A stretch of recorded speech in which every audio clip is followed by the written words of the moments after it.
Македонија наскоро ќе добие гробишта за домашни миленици.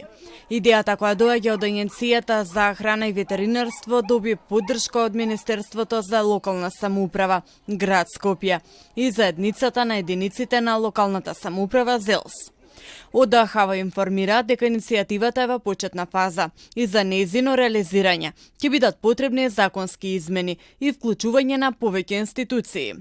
Првиот чекор е општините да ги одредат соодветните локации и да испланираат потребната инфраструктура. После остварувањето на тие состаноци и средби со регионалните директори и со градоначелниците на секоја општина и дефинирање на локациите, делот на Агенцијата за храна и ветеринарство е околу делот за нештетно уништување на производи од нуспроизводи од животинско потекло, додека останатиот дел си го презема локалната самоуправа околу изградбата и менаџирањето на гробиштата. Поддршка за оваа иницијатива даваат и од Сдруженијето за заштита на животни Анима Мунди.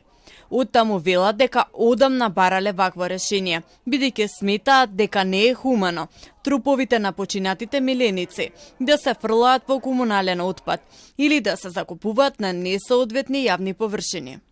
Ја поздравуваме оваа иницијатива и се надеваме, бидејќи досега на многу градоначалници била во програмите, предизборните програми, меѓутоа не се остварила. Со гробиштата за миленици, собствениците на домашните животни ќе добијат соодветно место за нивно згрижување по огинувањето. Ваква практика одамна постои во голем број земји, меѓу кои се Словенија, Србија, Хрватска, Бугарија и Романија.